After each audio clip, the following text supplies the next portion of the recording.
Selamat siang kepada rekan-rekan anggota NFRS dan sejawat sekalian. Pada sesi ini saya akan mempresentasikan video saya berjudul Beginner's Mistake pada kasus inferior retinal detachment.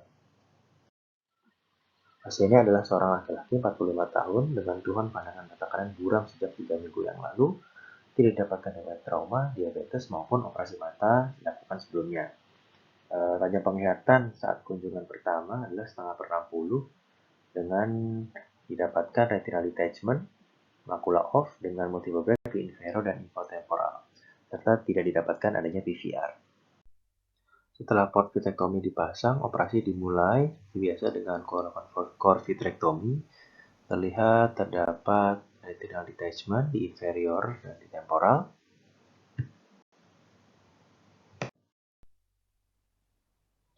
Selanjutnya dilakukan shaving dan dibersihkan vitreous semaksimal mungkin sampai perifer mungkin. Pada pasien terlihat multiple break di inferior dan inferior temporal. Setelah vitreous dibersihkan sebersih mungkin sampai ke perifer, dilakukan fluid gas exchange. Terlihat bahwa terdapat banyak subretinal fluid yang didapatkan dari break.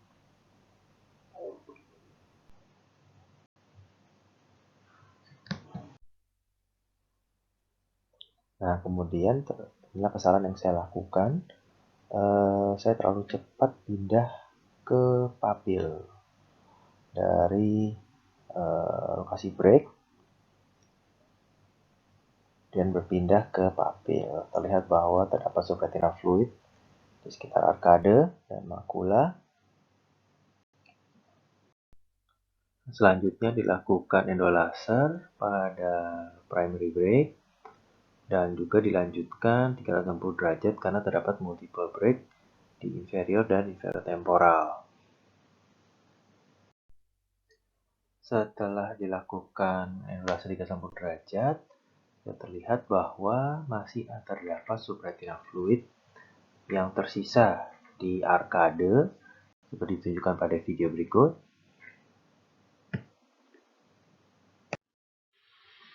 Pertanyaan yang lalu timbul adalah apakah sebaiknya dilakukan retinotomi pada pasien ini mengingat ada subretinal fluid yang masih tersisa. Bagaimana dengan Anda? Apakah Anda melakukan retinotomi atau tidak? Pertanyaan dan dilema tersebut juga saya alami ketika melakukan operasi pada pasien ini. Nah, kemudian setelah berkonsultasi dengan supervisor dengan berbagai pertimbangan, pada kasus ini akhirnya diputuskan untuk tidak dilakukan retinotomi. Operasi lalu dilanjutkan dengan menggunakan tamponade silikon oil.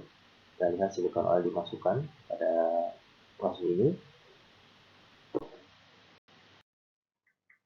Tentu pertanyaan yang selanjutnya timbul adalah apakah pasca operasi terjadi detachment ataupun apakah perlu dilakukan resurgery akibat tersisanya subretinal fluid pada pasien ini. Ternyata ini foto 3 minggu setelah operasi, didapatkan retina attached flat dengan visus menjadi 3/60.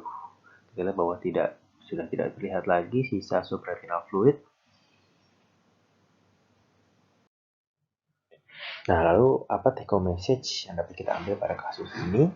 Yang pertama adalah dalam melakukan operasi sebagai yang retinal surgeon atau beginner retinal surgeon perlu take your time. Jangan terburu-buru, kerjakan semuanya dengan pelan-pelan, dengan baik, dan dengan yakin.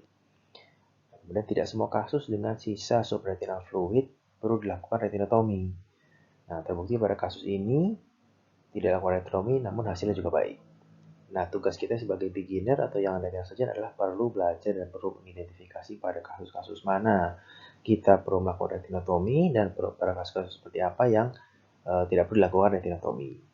Karena kita juga perlu ingat prinsip dari kedokteran adalah first do no harm. Jadi apabila tidak diperlukan tindakan-tindakan atau prosedur tambahan, tentu sebaiknya tidak dilakukan. Nah, ini sebuah kutipan yang bagus untuk kita semua. Baik untuk belajar dari kesalahan kita, namun lebih baik lagi untuk belajar dari kesalahan yang dilakukan oleh orang lain. Nah, semoga dalam video presentasi ini kita semua dapat belajar dan mendapatkan sesuatu yang berharga untuk bekal kita ke depannya.